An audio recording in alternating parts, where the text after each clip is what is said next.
Последние 3 года мы видим бурное развитие информационных технологий, особенно искусственный интеллект.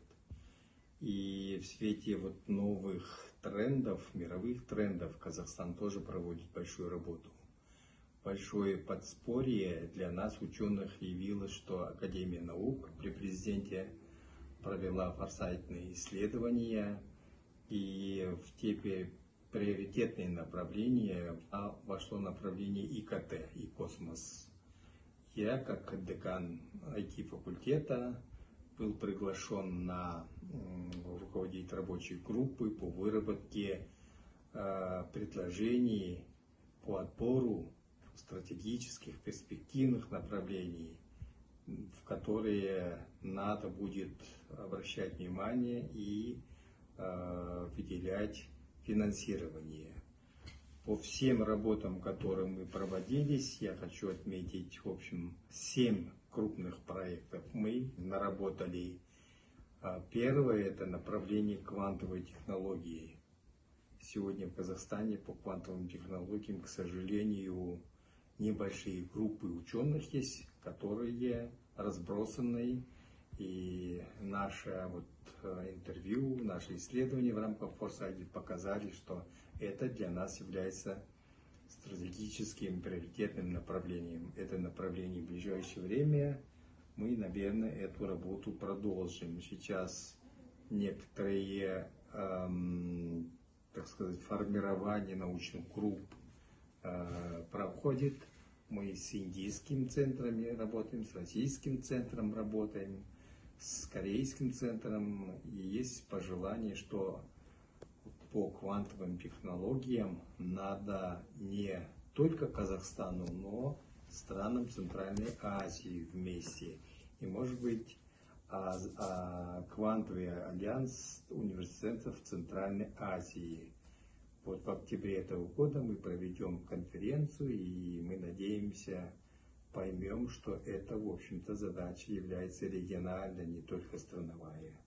И это направление для нас очень важное. Рядом со мной сидит директор Индийско-Казахстанского центра, профессор Кремичудский. Он недавно съездил в Бангалор, договорился о тех работах, которые мы можем с использованием инфраструктуры Бангалора проводить в направлении квантовых технологий. Он детально об этом сам расскажет. Как эксперт, принимавший участие в форсайтных исследованиях, я настаиваю на том, что квантовые технологии есть условие выживания страны в этом быстро меняющемся мире. Такие вещи, как квантовые вычисления, которые мы сейчас проводим в виде имитации на нашем суперкомпьютере, основная часть которого расположена в Акколе, как квантовые коммуникации с маленькой задержкой, которые необходимы для обеспечения высококачественной и помехозащищенной и криптозащищенной связи, и как постквантовая кибербезопасность. Эти вещи сейчас необходимо как можно быстрее развивать. В противном случае и банковские, и государственные, и прочие транзакции будут доступны всем тем, у которых будут соответствующие квантовые мощности. Как директор Индийско-Казахстанского центра, мы сейчас достигли соглашения с нашей материнской индийской компанией СИДАК о том, что в Бангалоре имеющееся оборудование по квантовым вычислениям будет нам доступно, и в ближайшее время мы продолжим наши исследования в отношении квантовых коммуникаций именно в Бангалоре. Более того, Индия имеет огромную программу по исследованию квантовых технологий.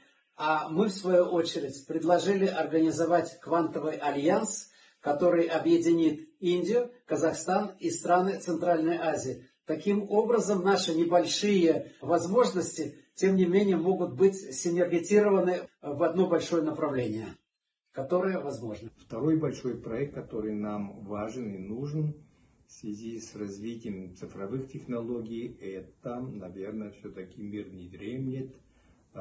Все, что хорошее, иногда имеет обратную сторону, это кибербезопасность.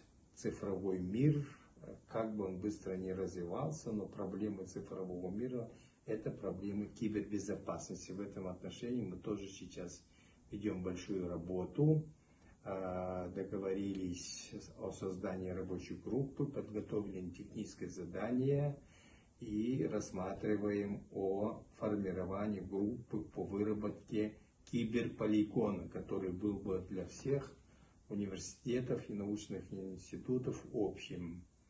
И мы могли бы совместно вот тут собрать вот эту коллаборацию. Третье направление в Казахстане, к сожалению, наверное, мы небольшая страна, вот этот технологический суверенитет в цифровом мире, он завязан на чипы, на микроэлектронику, интегральные схемы. В этом направлении тоже работы начаты. Мы сейчас смотрим, какое место, где мы, какие потребности нашей страны. Четвертое направление – это все-таки использование, да, вот комплексное использование наших информационных технологий в отраслях. Я здесь хочу сказать, что для АПК, для прогнозирования урожая, для детектирования, для сохранности урожая очень большая работа нашей группы проводится. Получили мы гранты от Комитета науки. И эти все направления, которые сейчас вот в рамках форсайта мы выбрали, они являются приоритетными. И в этой части ученые, эксперты, которые участвовали в форсайте, показали единодушие. И мое впечатление как руководителя группы, форсайтные исследования нужны нам на постоянной основе, потому что мир быстро меняется, и какие-то приоритеты определять узким кругом, эти приоритеты финансировать из государственного бюджета не очень, наверное, логично.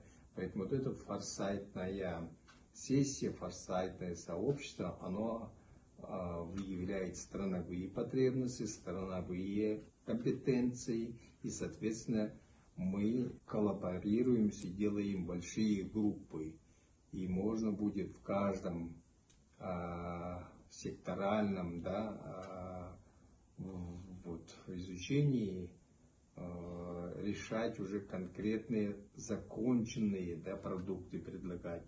Потому что разрозненность наших ученых под маленьким задачам не приводит к какому-то существенному эффекту. И это все сегодня, наверное, является важным для последующего увеличения научного потенциала Казахстана.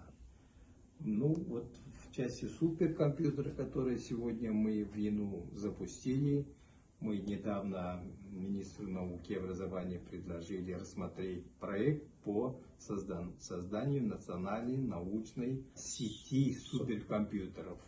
Это мы предлагаем объединить ресурсы нашего университета, КАЗГУ, Сатпаев университета, чтобы это было единой сетью, и дальше региональным вузам, научным исследовательским институтам дать ресурсы этого суперкомпьютера и обеспечить вот такую полную коллаборацию вокруг этой возможности.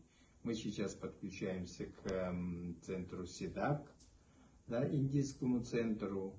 Мы будем в ближайшее время выходить с идеей подключить нашу сеть к общей национальной суперкомпьютер, который Министерство цифрового развития разворачивает, и по нашим сведениям они в ближайшее время этот проект запустят. Тогда в стране появится такая мощная инфраструктура вычислительная, которая будет позволять нам развивать технологии искусственного интеллекта.